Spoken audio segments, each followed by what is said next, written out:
આપણે Ronald Nixon અંગ્રેજ ભક્તનું ચરિત્ર હાલે છે. Ronald Nixon. આ રોનાલ્ડ નિક્સનનું આગળ તો નામ પડી ગયું હતું શ્રી કૃષ્ણ પ્રેમ, પણ પેલે એને બધા રોનાલ્ડ નિક્સન કહેતા. હવે એમાં આપણે આગળ વધીએ તો એરોપ્લેન માંથી અલૌકિક શક્તિએ એને બચાવી લીધા, રોનાલ્ડ નિક્સન.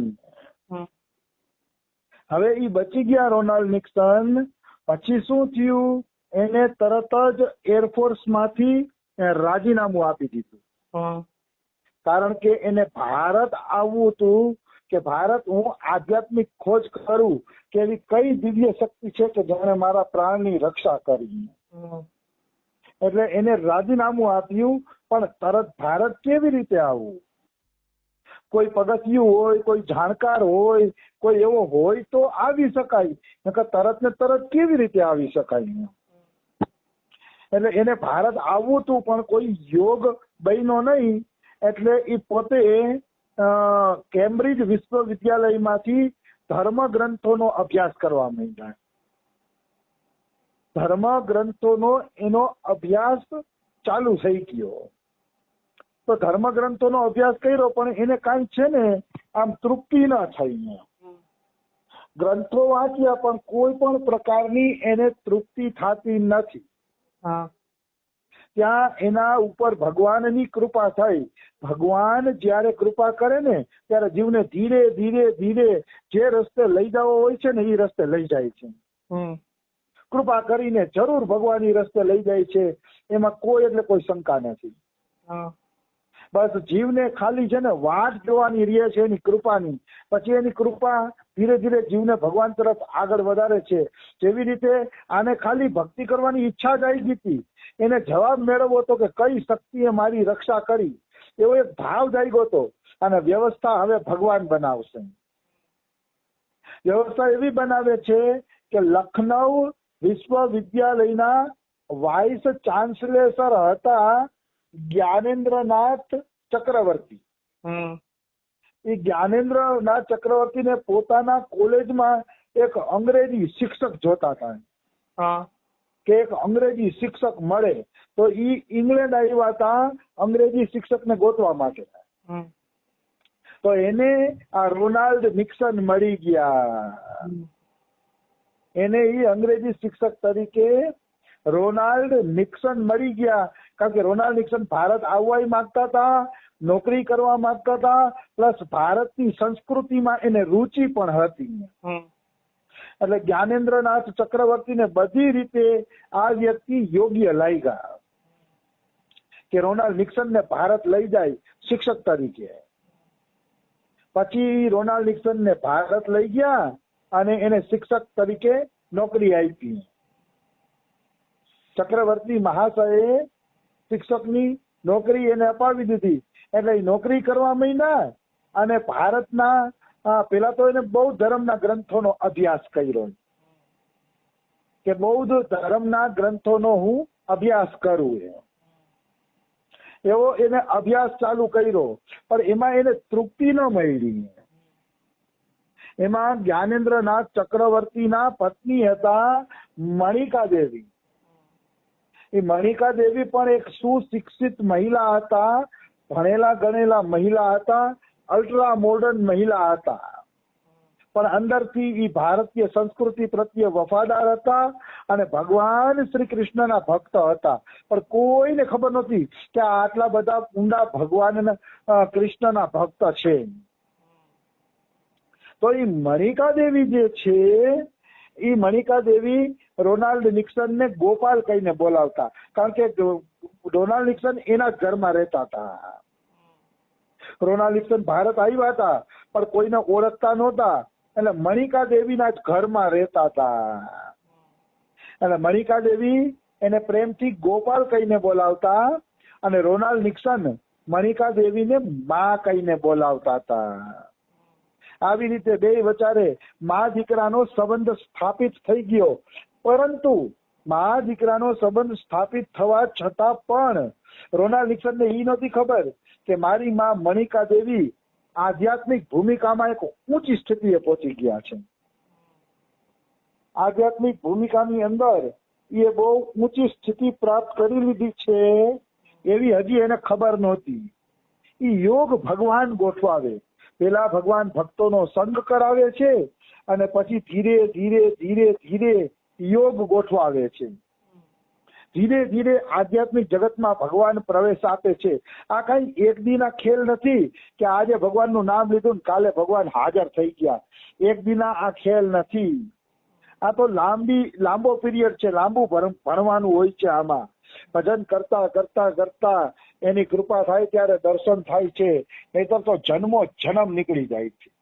હા, કોઈની વ્યાકુળતા સારી હોય, ભાવ સારો હોય તો તરત થાય, નહીતર 1-2 જન્મે 5 જન્મે વેલા મોડા જે હલકા થયા છે ને વેલા મોડા એક દિવસ ભગવાન જરૂર મળી જાય છે. નિશ્ચિત મળી જાય છે. એમાં કોઈ પણ પ્રકારની શંકા નથી. આવી વસ્તુ છે. તો વાત એવી છે કે એક વખત એવું બન્યું કે જ્ઞાનેન્દ્રનાથ ચક્રવર્તીના ઘરે પાર્ટી હતી. હવે રોનાલ્ડ નિક્સને બહુ ધર્મદાન એના તો અભ્યાસ કરી લીધા હતા. એમાં એનું મન નહોતું લાગતું એટલે એને વેદ પુરાણો અને એ બધું વાંચવાનું ચાલુ કર્યું. રોનાલ્ડ નિક્સને વેદો શાસ્ત્રો પુરાણો એ બધું એને વાંચવાનું ચાલુ કર્યું. રોનાલ્ડ નિક્સન એટલે થોડોક હિન્દુ ધર્મની એને ખબર પડી. એવામાં એક દિવસ જ્ઞાનેન્દ્રનાથ ચક્રવર્તીના ઘરે પાર્ટી હતી.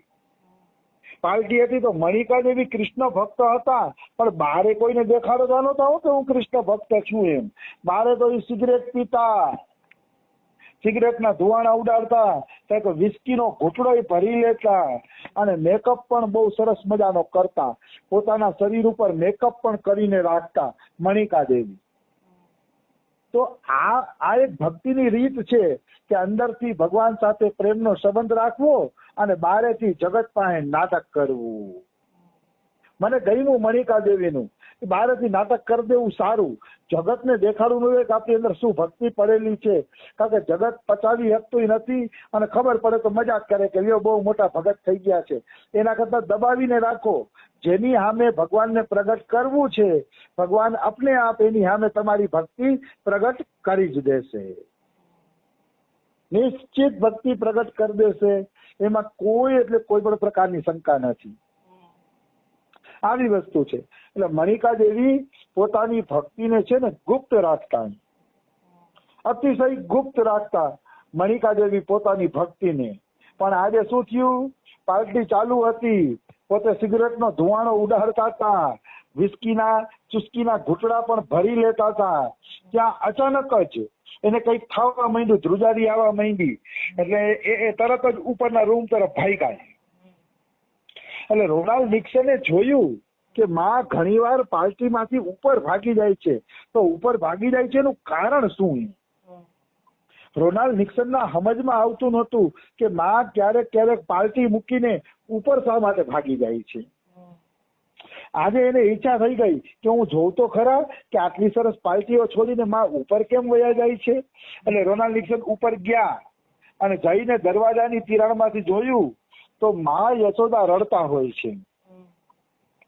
આંખમાંથી ચોધાર આંસુડા પડતા હોય છે અને રડતા હોય છે. મેકઅપ વિખાઈ ગયો છે, રોમાંચ થઈ ગયો છે, રૂવાડા ઉભા થઈ ગયા છે અને આંસુડા હાલ્યા જાય છે. આવી દશા મણિકા દેવીની થઈ ગઈ.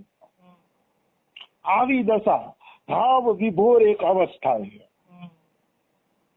તો આવી મણિકા દેવીની દશા રોનાલ્ડ નિક્સને જોઈને એટલે એને ખબર પડી ગઈ કે ઓ આ મહિલા ભલે બારે મોડર્ન દેખાવ કરે છે પણ અંદરથી આને કઈક એવી વસ્તુ મળી ગઈ છે કે જેની તુલનામાં બીજી બધી વસ્તુ નકામી છે. અવશ્ય આને કોઈ એવી વસ્તુ પ્રાપ્ત થઈ ગઈ છે, એવું કોઈ ભક્તિનું તત્વ પ્રાપ્ત થઈ ગયું છે કે જેના કારણે આની આવી દશા છે. હાલાકી રોનાલ્ડ નિક્સનને કઈ ખબર નથી પડતી, એનો ક્યાં ભક્તિ માર્ગમાં પ્રવેશ હતો, એટલે એને કઈ ખબર નથી પડતી. તો એને મનમાં લાગ્યું કે નહીં, માને કઈક એવું મળી ગયું છે કે જેના કારણે એવા ભાવ વિભોર થઈ ગયા છે. અવશ્ય એને કઈક મળી ગયું છે. એટલે માં આ રીતે રોતા હતા અંદર. પણ થોડીક વાર થયું ને, ભાવ સમી ગયો ને એટલે મેકઅપ કર્યો, પાછી સિગરેટ હળગાવી અને બહાર નીકળ્યા તો રોનાલ્ડ નિક્સન દરવાજે જ ઉભા હતા. એટલે રોનાલ્ડ નિક્સને કીધું કે માં, તારી ચોરી આજે તારા દીકરાએ પકડી લીધી છે. તારા દીકરાએ તારી ચોરી પકડી લીધી છે, તારી સ્વર્ગીય સંપત્તિ તારા દીકરાએ જોઈ લીધી છે. તો હે માં, તું ગમે એમ કરીને મને બતાવ કે આ શું છે. તે અત્યાર સુધી આ સંપત્તિ કેમ છુપાવીને રાખી હતી, બતાવ. ત્યારે માં એમ કે છે કે દીકરા અત્યારે નહીં, કે અત્યારે પાર્ટી ચાલુ છે, પેલા મને પાર્ટીમાં જવા દે, નાટક કરવા દે, કાલે આપણે વાત કરીએ. અને વાત સાચી કીધી. ભક્તિની વાતો તો જેટલી ફુરસતમાં થાય ને એટલી જ મજા આવે. ભક્તિની વાતોમાં ઉતાવળે નો મજા આવે, અને ધડાધડ સમય એમાં ના મજા આવે. ભક્તિની વાતો તો નિરાતે થાય ત્યારે આનંદ આવે. એના માટે સમય જોઈ અને સાંસારિક ચિંતાઓ ન જોઈ, એ બધી છૂટી ગઈ હોવી જોઈએ, ત્યારે ભક્તિની વાતોમાં મજા આવે અને હૃદય